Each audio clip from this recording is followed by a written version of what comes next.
weird... and maybe this isn't true, but you, Jim, did train with the... Was it the Navy SEALs? Is that made up nonsense? No, I did not train with the Navy SEALs. But what that might be referring to is when I did the Grinch, I was, literally the makeup was like being buried alive every day. How long did it take? The first day was 8.5 hours. And I went back to my trailer and put my leg through the wall. And I told Ron Howard I couldn't do the movie. And then Brian Grazer came in, and being the fix-it man, and came up with a brilliant idea, which was to hire a gentleman who is trained to teach CIA operatives how to endure torture. And so that's how I got through the Grinch. I would like it. Good gig. It was quite hilarious. He said, "Eat everything you see." And if you're freaking out and you start to spiral downward, turn the television on, change a pattern, have someone you know come up and smack you in the head, you know, punch yourself in the leg. So it was, or smoke as much as you possibly can. So I was this Grinch sitting. Okay, give me a light. And this giant cigarette holder, so the yak hair wouldn't go on fire. And, the green yak hair. Yeah, the green yak hair that turned inward and went. It was horrifying. Wow. It was horrifying. It was just like, it's for the kids. It's for the kids. It's for the kids. how many months was that? That I did the makeup 100 times. Good noise. And you know what? Very good noise. You know what got me through it? The Bee Gees. I'm not kidding you. The only thing that worked in the makeup chair to be calm through the process was everything the Bee Gees had ever done. I don't know why. They just made me happy. They made it possible. There'd be no Grinch without them. Ron Howard, you work with your family like all the time. Whenever I can. My brother Clint's an actor. My father Rance is still acting in his 80s and working all the time. I love to work with him. And your mom sadly is no longer with us, but she did get a part in, was it Apollo 13? Apollo 13, she had a really nice role, which almost didn't happen because I got this call from my dad, and he said, you know, I just read the rewrite on Apollo 13. And I said, yeah. And he said, there's a new part in there. I said, yeah, there is. Jim Lovell's mother. I said, yeah, she's got a nice scene. I said, yeah. You know who'd be really good for that? Who do you think, Dad? Your mom. And boy, I don't know. I'd have to audition her. and he said, well, fine. And so and my mom was all for that. And she said, I don't want to do it if Ronnie doesn't think I can do it.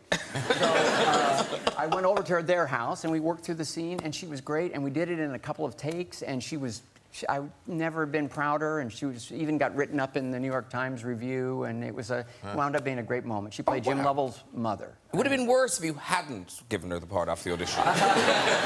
This isn't going to work out. I'll tell you what's really bad. My dad's an actor. I cast him whenever it's appropriate, you know. And here's the call I've had to make to him. Hey, Dad, you know, you did great, but, you know, the movie was a little long. And next would be, am I in it at all? Maybe in the extended DVD cut. So that's a tough call. But he's an old warhorse. He understands. Now, talking of looks, ladies and gentlemen, Bryce, one of our good friends on the show, Jessica Chastain. Yes. She's talked about people thinking she's you, and it's happened to you. And vice versa.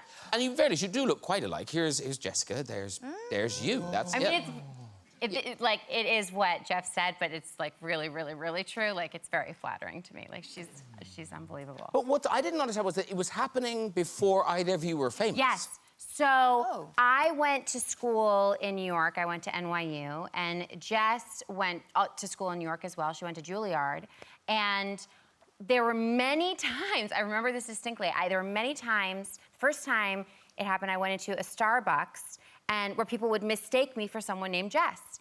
And so I went into a Starbucks, and I went up to the cashier, and I went to order something, and he was like, no, Jess, your drink's over there. And I was like, oh, no, I haven't ordered yet. And he's like, pfft.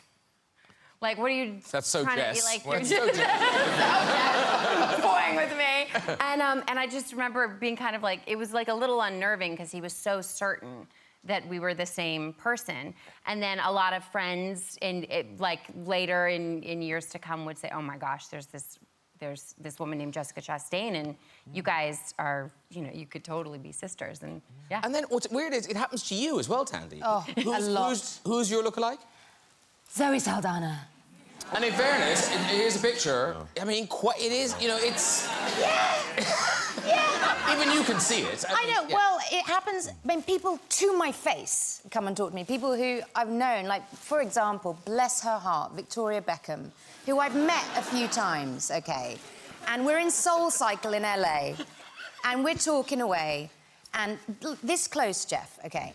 And she's, you know, she made a comment about, oh, it's so great that you're coming to Soul Cycle, even though you're, you know, pregnant. And I said, oh, no, I had the baby, actually, just a few months ago, thinking, oh, God, I obviously look rubbish. And then after a few more minutes of chatting, I realised that she thought I was somebody else. And I said, Vic, do you think that I'm Zoe Saldana? And she was absolutely mortified. Mortified. And, you know, it's all right, because obviously Zoe Saldana is an absolute rare beauty. Yeah. And, you know, but up close, come on. Come on. And I'm English. Next time you should tell somebody that you're getting into character. That's like good. you're like a method actor and you're working on your British accent. Ask them if they think that your British accent is good. Is it good? Now, Christine, obviously you've made the film with Cher now. I know. So are you like Bezies now? Are you best mates? I wish. My goal is to get her cell phone number. Not on the air, but after. Yeah, can you imagine? I mean, there I was in Buffalo, New York, going to all-girls Catholic high school, and, you know, skinny, bad skin, stringy hair, and Cher's coolest woman on the planet, of course, and we all watched the Sonny and Cher show. And the whole... So the idea that I would somehow one day be sitting next to her on your show or in a musical with ABBA music's pretty fabulous. No, remember we used to sit next to each other in our chairs. I remember you telling this story to Julie. On the set, Right. yes, exactly. Julie Andrews? Yeah. Julie Walters. Someone hasn't seen Mamma Mia. Is it true, Ron, you were going to do a Harry Potter?